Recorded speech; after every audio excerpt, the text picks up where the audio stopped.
23일자, 10월 23일자로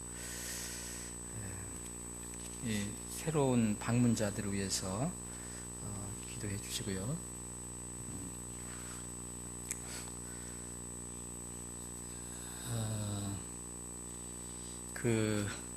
이제 유진이, 서진이, 그리고 그 남편도 지난주에 잠깐 나왔었는데, 이은숙 자매 아직 뭐 정식으로 우리 교회에 입회하고 있지 않지만 굉장히 열심을 가지고 있습니다. 그래서 이 가정이 잘 정착할 수 있도록, 그리고 2주째 나온 화성기 어르신 가족, 그러니까 지난주에는 아들 부부하고 이게 손자들이 왔는데, 다음 주에 그 아들 가족이 시골 갔다 온 뒤에 계속 잘 나올 것 같아요. 그러니까 위에서 기도해 주시고 관심 갖고 규제해 주시고요. 신진성 형제한테 전화가 왔었는데요. 월요일날 긴급 기도 제목입니다. 그 형제는 참 하나님께서 이런 형제를 복을 주셔야 되는데 하는 생각이 듭니다. 어머니가 이렇게 어렸을 때, 진성 형제가 어렸을 때 어머니가 집을 나가셨잖아요. 그래서 아버지 밑에서 크다가 이제 어려움이 많이 있었잖아요. 근데 어머니를 우연히 25년 만에 만났대요. 그래서 어디서 만났냐 했더니 식당인가 어디서 만났대요. 그래서 제일 걱정하는 것이, 어머니를 만났는데 이렇게 교회는 다니시는데 아무것도 모르고 종교적으로만 하시더라는 거예요. 그래서 어머니 구원을 위해서 기도해 달라고 아주 긴급하게 전화가 왔어요.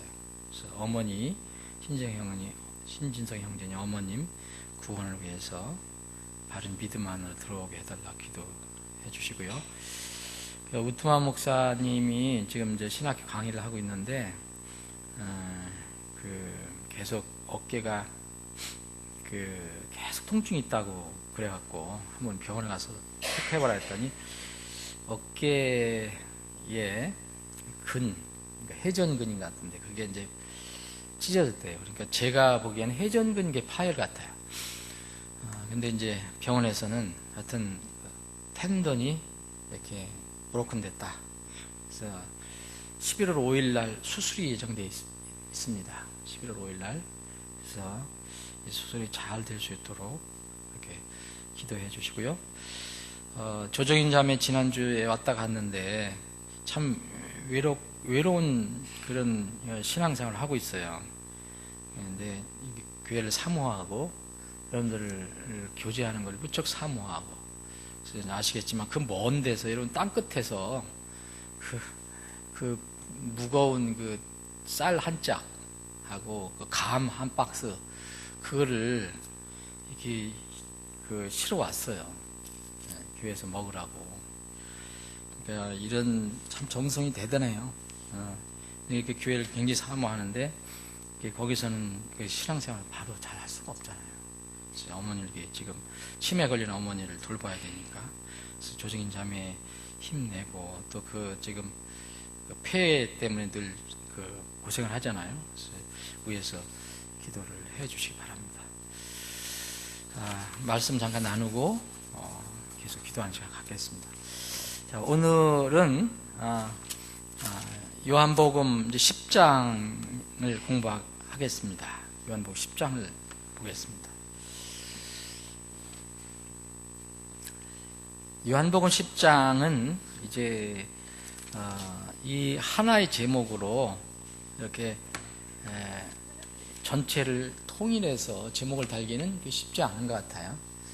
근데 저는 그냥 10장 이제 예수님께 관해서 전부 얘기하는 것이고, 예수님이 마지막까지 예수님이 말씀에 관해서 얘기하신 그런 내용들이 있기 때문에 그냥 저는 그 앞에 있는 내용을 가지고 양들과 목자라는 큰 타이틀을 잡아봤습니다. 오늘은 이제 10장 1절부터 6절까지 한번 읽어보고 그 내용 중에서 1절, 2절을 한번 중점적으로 한번 살펴보겠습니다. 제가 한번 먼저 읽어보겠습니다. 진실로 진실로 내가 너에게 이르노니 문을 통해 양 우리에 들어가지 아니하고 다른 길로 넘어가는 자 바로 그 자는 도둑이며 강도이나 문을 통해 들어가는 자는 양들의 목자니라. 문지기는 그에게 문을 열어주고 양들은 그의 음성을 듣나니 그가 자기 양들을 이름으로 불러 그것들을 밖으로 인도하느니라.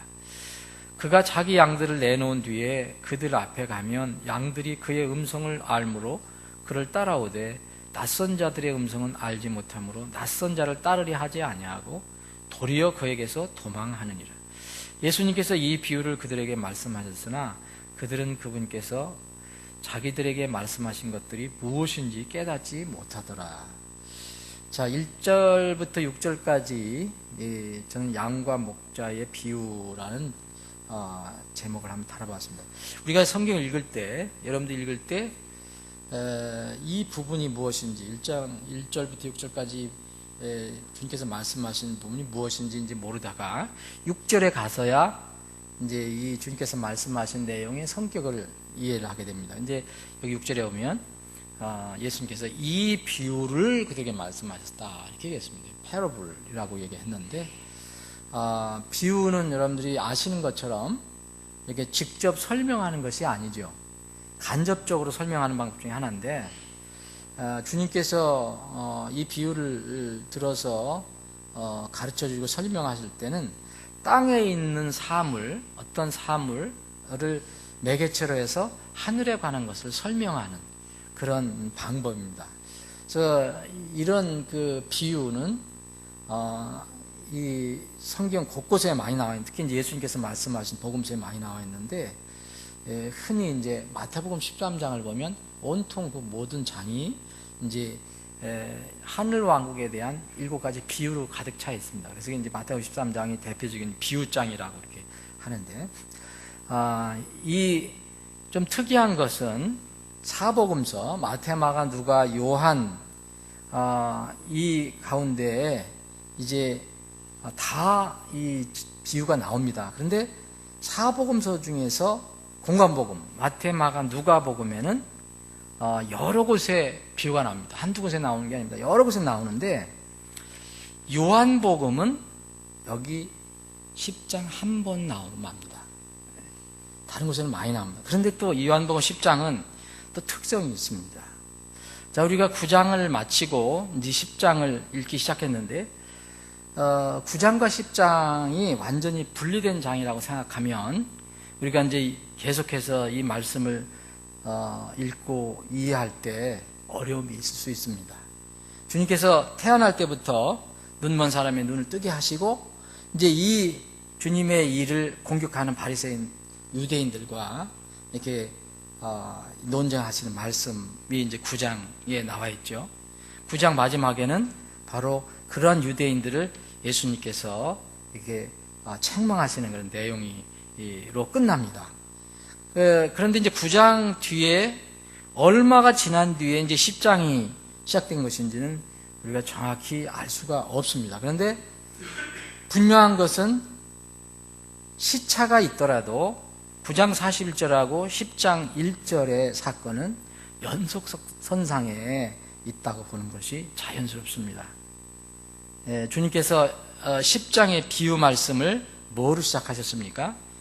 영어는 verily very입니다. 이게 우리말로는 진실로 진실로 이런 말을 하셨다는 것은 이것이 완전히 독립된 것보다도 앞에 있는 어떤 사건 교훈과 계속해서 주님께서도 강조해서 말씀하신 그런 내용이라는 것을 이제 알게 됩니다. 주님께서 이제 이 엄숙하고 진지한 용어, 진실로 진실로 이 용어를 쓰신 것은 다 이유가 있습니다. 매우 중요한 진리 혹은 꼭 가르쳐 주시고자 원하시는 그런 교훈이라는 것을 이제 강조한 용법이죠.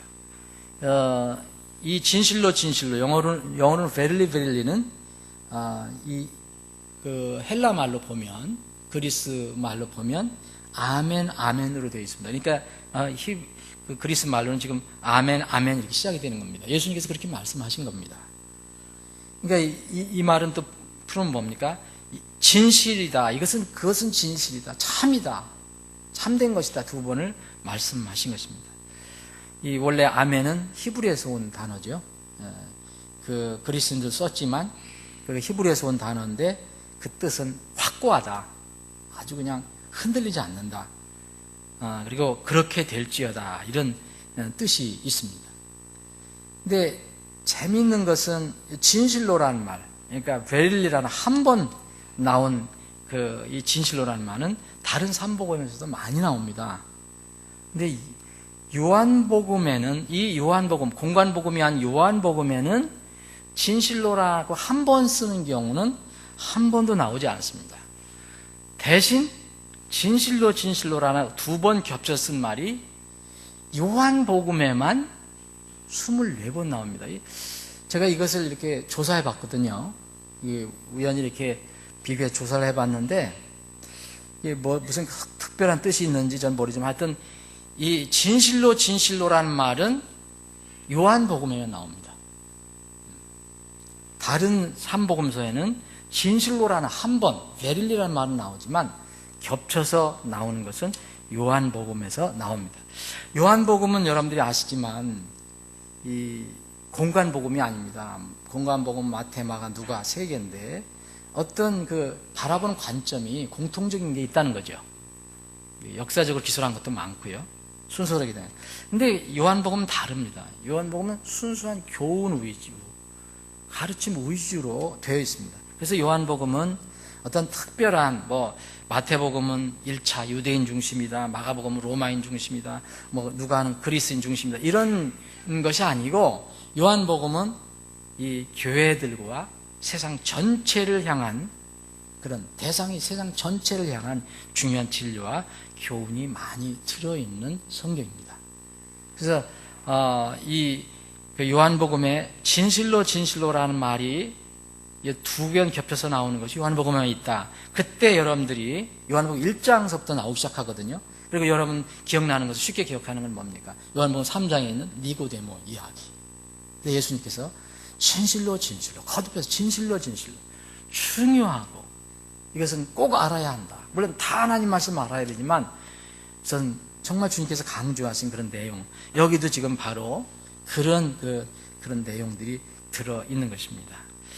그러면 이제 1절, 2절을 이렇게 보면 1절, 2절은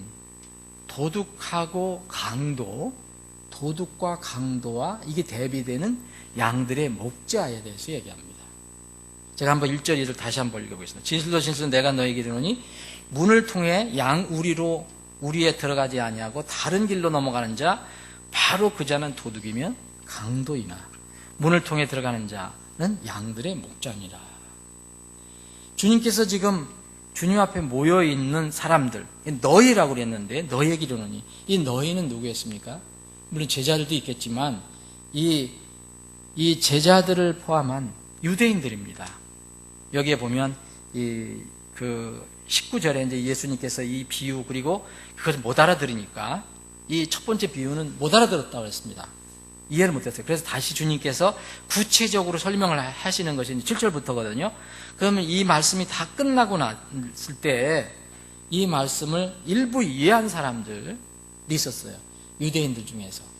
그래서 여기 19절에 보면 이 말씀들로 유대인들 가운데 다시 분열이 생겼다 그랬습니다.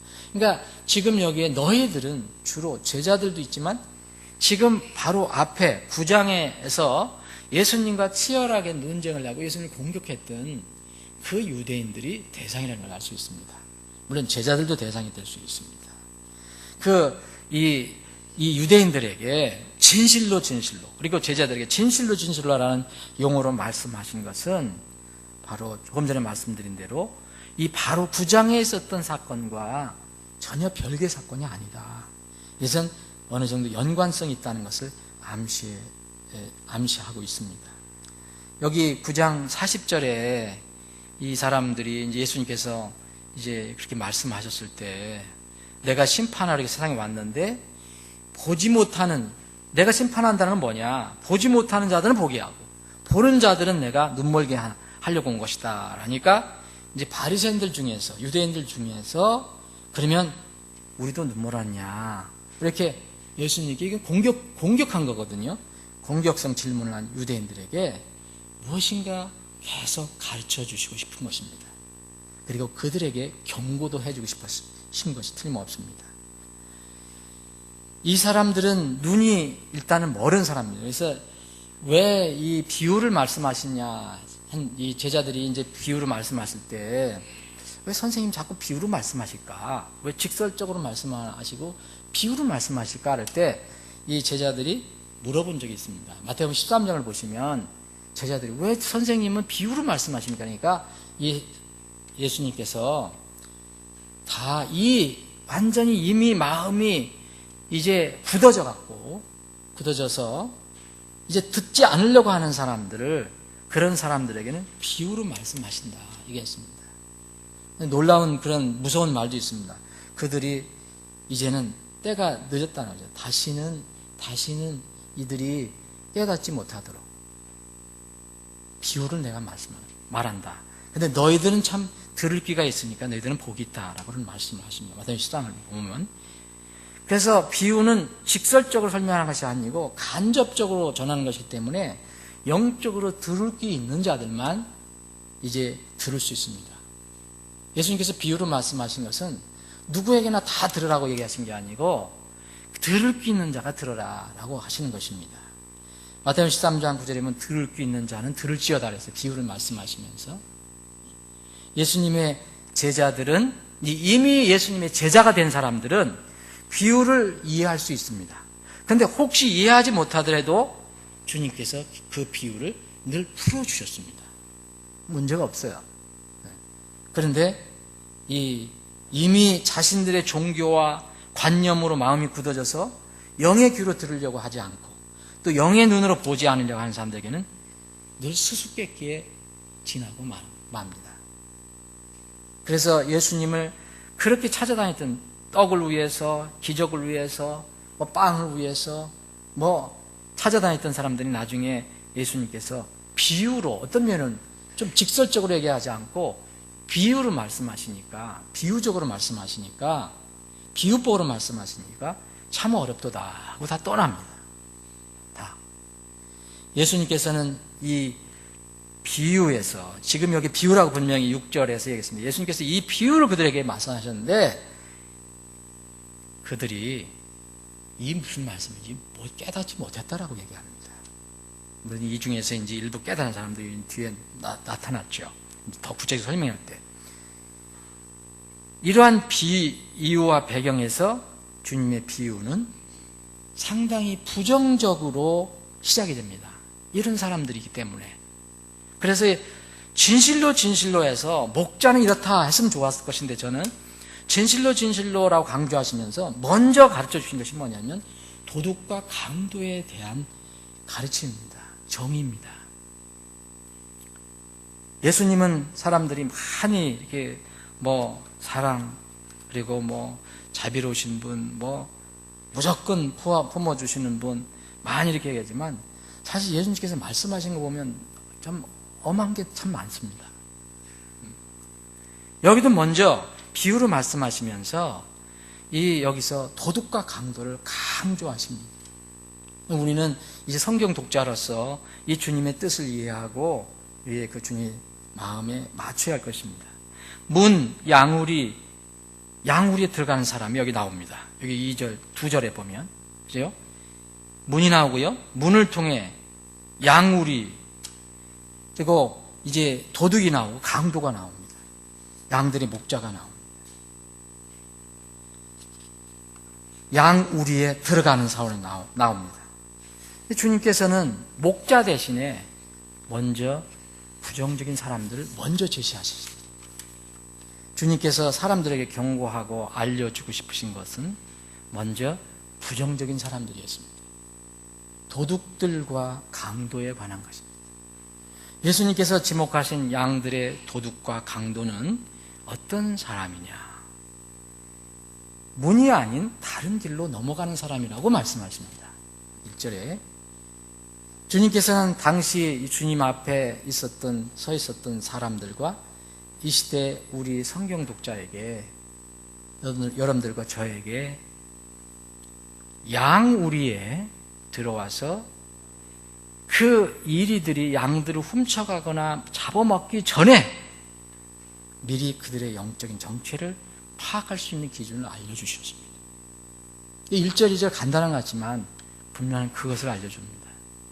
이것은 그 이리가 양우리에 들어오기 전에 그 사람들의 정체를 알아라 라고 말씀하신 겁니다. 문을 통해 양우리에 들어가지 아니하고 다른 길로 넘어가는 자들, 이게 이제 양우리에 이미 들어간 것을 얘기하는 게 아니라 그렇게 양우리로 들어가려고, 어떤 방법으로 들어가려고 하는 그 사람을 묘사하고 있습니다. 우리는 양우리에 무엇이 들어와서 이게 무슨 일을 해도 어떻게 들어왔는지 잘 모릅니다. 그러나 양이 죽거나 사라진 뒤에는 이 이리가 들어왔었다는 것을 알게 됩니다. 실제 양우리 안에서는 양과 이리, 늑대는 쉽게 구별됩니다. 여러분들이 그 양들을 키우는 사람들이 양우리가 있잖아요. 거기에 여러분들이 그 양과 염소가 있는데 늑대 들어오면 금방 알죠. 근데 지금 주님께서 말씀하시는 그것을 비유로 해서 사람들의 양우리를 말씀하고 계신 것입니다. 사람들이 모인 양우리. 사람들의 겉모습은 누구나 다 똑같습니다. 아무리 이리 늑대 같은 그런 사람들이라도 나는 양도둑이요, 나는 양을 강탈하는 강도라고 이렇게 명패를 붙이고 양우리에 들어오는 사람은 하나도 없습니다. 그래서 주님께서는 이 제자들과 유대인들에게 경고 겸 이제 무슨 교훈을 알려주시는데, 여기서 그래서 도둑과 강도에 대해서 먼저 말씀하신 것은 사람의 애모나 그의 언변을 먼저 보지 말고 그의 행동을 보고 분별하라고 가르쳐 주신 것입니다. 이리와 늑대가 양우리에 들어가서 양을 해치기 전에 그것의 정체를 파악하라는 것입니다. 일이 나면은 사후약방문으로 다시 양우리를 고칠 수도 있습니다. 근데 이 말씀은 그런 일이 일어나기 전에 그것을 알아라 말씀하시는 겁니다. 진실한 신앙은 결과만 중요한 것이 아닙니다. 과정과 방법과 수단도 중요합니다.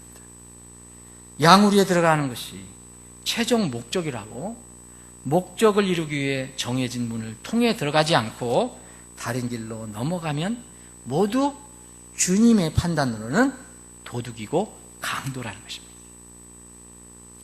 자기 양우리를 들어가는데 왜 정무로 들어가지 않고 담을 타 넘어갑니까?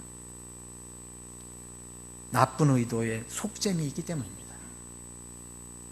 이런 사람들은 떳떳하지 못하고 비도덕적이고 비윤리적인 과정을 밟게 됩니다.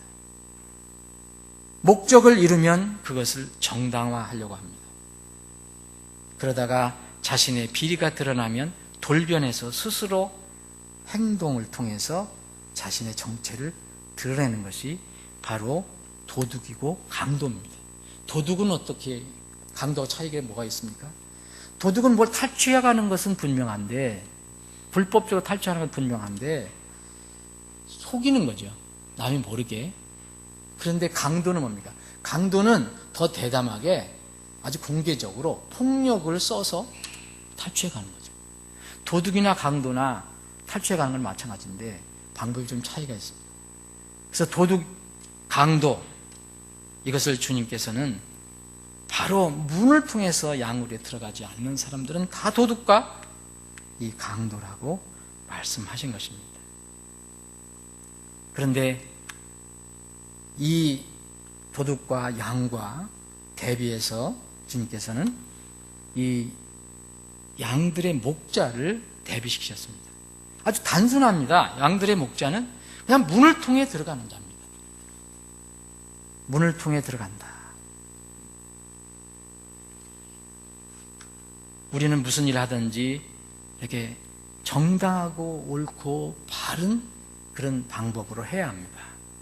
주님께서 그것을 강조하십니다. 여기서는 주님께서 과정을 통해서 어떤 강도와 도둑, 거짓된 자를 이제 찾아내라고, 분별하라고 얘기합니다. 근데 주님께서는 이미 이거보다 더 일찍 주신 말씀이라고 생각되는데, 주님께서는 또 하나 이 거짓 사역자 분별법을 알려주셨습니다. 마태복음 7장 산상수훈을 보면 산상수훈에서 알려주신 것 여러분들 기억하실 것입니다. 그때는 이 듣는 무리가 제자들이었습니다. 다른 무리도 있었지만 이게 산상수훈입니다.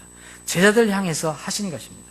기도하는 방법 가르쳐 주시고 여러 가지 하셨을 때 제자들에게 가르쳐 주신 이 방법은 이거였습니다. 제자들은 이제 과정을 어느 정도 알 수 있습니다. 여러분. 저 사람이 어떠한가. 근데 이 사람들, 여기 지금 있는 사람들은, 유대인들은, 제자들은 알 수 있을지 모르지만 유대인들은 전혀 모를 수 있습니다. 그런데 이 제자들 산상수훈에서 마태복음 7장에서 말씀하신 그 대상은 그 제자들인데, 이 제자들은 과정이 만약 나쁘다 그러면은 과정이 나쁘다 그러면은 분별을 했을 것입니다. 그것만 가지고는 또 안 된다. 부족하다. 그래서 주님께서는 이제는 과정뿐만 아니라 결과를 보고 판단하라고 얘기합니다. 그럼 어떻게 되어 있습니까, 여러분? 거짓 대언자를 조심하라. 그들이 양의 옷을 입고 너에게 나오나 속으로는 약탈한 일이니라. 너희가 그들의 열매로 그들을 알리니. 여기는 과정을 얘기하지 않습니다. 열매를 가지고 판단하라고 합니다. 사람들이 가시나무에서 포도를 또는 엉겅퀴에서 무화과를 거두겠느냐? 이와 같이 좋은 나무마다 좋은 열매를 맺고 썩은 나무는 나쁜 열매를 맺나니. 좋은 나무가 나쁜 열매를 맺지 못하고 썩은 나무가 좋은 열매를 맺지 못하니라. 좋은 열매를 맺지 아니하는 나무마다 찍혀 불 속에 던져지나니 그러므로 너희가 그들의 열매로 그들을 알리라. 여기서 요한복음 10장에서 가르쳐 주신 거하고 마태복음 7장에서 가르쳐 주신 거하고는 이제 분별하는 것은 같지만 그 방법은 조금 차이 있습니다. 10장은 과정을 얘기해 줍니다. 근데 이 마태복음 7장에 있는 것은 과정뿐만 아니라 그 결과를 보고 얘기합니다. 이 두 가지 분별법은 우리에게 영적인 지혜를 더해 줍니다. 여러분, 우리는 어떤 사람들이 혹시 누가 하나님이 부르심을 받았다 이렇게 고백하면 제3자로서는 그것의 진위를 알 길이 없습니다. 여러분 알 수 있는 방법이 있습니까? 그 사람과 그 하나님과의 관계밖에 모릅니다. 그 두 사람만 압니다.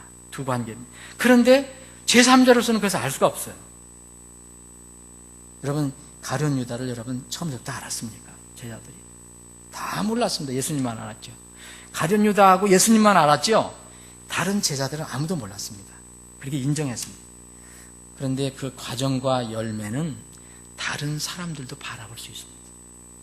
잘 들어보십시오, 여러분. 신앙 고백은 참으로 제3자가 판단하기 어렵습니다. 그런데 그 과정과 열매는 다른 사람들이 바라볼 수도 있다는 겁니다. 사역을 하는 과정, 섬기는 과정, 무엇을 인하하는 과정, 그 수단과 방법이, 그리고 그 열매가 썩은 것이라면, 썩은 모습이라면 우리는 조심해야 한다는 겁니다. 물론 이것은 실수와 연약함에서 오는 것과는 구별해야 합니다. 왜냐하면 예수님 외에는 완전한 사람이 없기 때문입니다.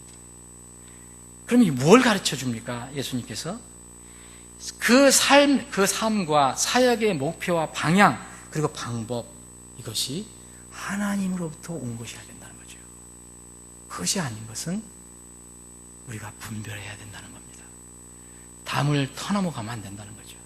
우리에 들어오는 것이 목적이라서 담을 터넘어가면 안 된다는 겁니다. 참 이것은 우리 목회자들에게 먼저 적용해야 되지만 그것뿐만이 아닙니다. 이 일을 하는 사람들을 이 마지막 때에는 이런 사람들을 분별하는 것은 누가 필요하냐? 교회 성도들, 일반 사람들이 필요합니다. 예수님께서 이런 말씀해 주신 것은 다 뜻이 있을 것입니다.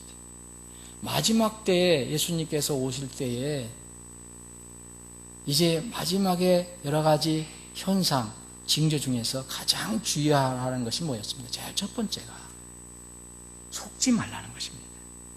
잊지 말아야 합니다. 그래서 오늘 이 요한복음 10장의 말씀은 그런 의미에서 굉장히 중요한 말씀입니다. 이 사람들이 어떤 사람들인가?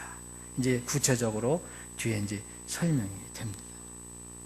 사랑하는 여러분, 여러분들과 저는 양우리의 도둑과 강도 그리고 목자를 구별할 수 있는 영적인 분별력이 필요합니다. 그런데 구원받으면 내전 성령께서 이것을 우리에게 주십니다. 다 똑같지는 않지만 정도의 차이는 있지만 주십니다. 문제는 그것을 우리가 선하게 사용하고 있는가? 세상이 약해지고 영적으로 혼돈해질수록 여러분들의 이 분별력이 점점 요구되는 필요한 시대가 될 것입니다. 저는 기도하겠습니다.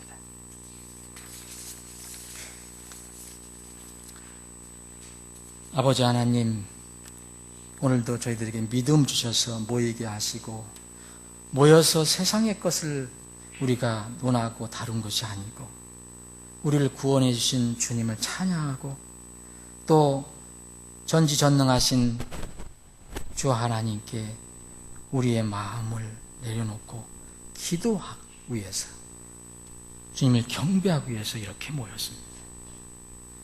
우리를 긍휼히 여겨 주심을 감사합니다. 오늘 우리가 이 시간 주님을 향해서 마음을 내려놓고 기도하는 모든 내용들이 주님의 그 거룩한 왕좌 앞에 다 상달되어서 하나님의 뜻과 계획 가운데 이루어지기를 원합니다. 약속하신 대로 우리가 구할 때 주님께서 분명히 주실 것이고 우리가 찾을 때 우리가 찾도록 도와주시고 우리가 두드릴 때 주님께서 문을 열어주실 것을 믿고 저희들의 기도를 드립니다. 저희들의 기도를 들어주시길 원합니다. 교회 이전 문제로 수고하는 모든 지체들의 수고를 기억해 주시고 11월 15일 저희들이 이사를 갑니다. 11월 17일은 이전 후 첫 예배를 드립니다. 그때 감격과 감사의 예배가 될 수 있도록 모든 이전 준비 절차를 주장해 주시고 인도해 주시길 원합니다. 우리 교회를 찾는 주님께서 보내주시는 가정들이 한두 가정 늘어나고 있는데 이 가정들이 주님의 도우심으로 진리 안에 확실히 들어와 정착할 수 있도록 주님께서 도와주시길 원합니다. 진성 형제 참으로 마음껏 몸된 교회에서 섬기고 경배하고 싶지만 환경상 그렇게 하지 못하고 있습니다. 늘 교회를 사모하는 마음을 가지고 있습니다. 주님, 그 형제의 기도 제목이 또 하나 생겼습니다. 25년 만에 어머님을 만났다고 합니다. 주님, 이 어머니의 구원을 위해서 간절히 기도 요청이 왔습니다. 우리 진성 형제의 그 안타까운 마음을 좀 살펴주셨어요. 그 모친이 꼭 진성 형제의 그 전도의 말씀을 듣고 꼭 진리를 받아들여 구원받을 수 있도록 도와주시길 원합니다. 장애에 있는 조정인 자매도 동일한 비슷한 형편에 처했습니다. 지체들과 교제하고 매주 자주 주님을 섬기고 경배하고 싶지만 이 치매에 걸린 어머니를 돌보느냐 이제 그런 형편에 처하지 못하고 있습니다. 주님, 조정인 자매의 형편을 주님 긍휼히 여겨주시고 그 자매의 간절한 간구처럼 마음껏 주님을 섬기고 지체들을 섬길 수 있는 그런 환경을 허락해 주시길 원합니다. 아버지 하나님, 우리 사랑하는 지체들 이제 환절기에 육신에 연약한 지체들이 있습니다. 치료하시고 강건케 해 주시기를 원합니다. 오늘 머리 숙여 기도하는 주의 백성들 기억해 주옵소서. 한 영혼 주님께서 그 이름을 기억해 주시고 저들이 주님께 그 기도 제목을 아뢰 때에 들어 응답해 주시길 원합니다. 하나님의 영광을 나타내 주옵시고 그래서 우리는 주님께서 이렇게 역사하셨던 그 큰 은혜를 이곳저곳에서 많이 간증하게 하여 주시옵소서. 우리의 기도를 들어주실 것을 믿고 감사드리며 거룩하신 예수님의 이름으로 기도합나이다. 아멘.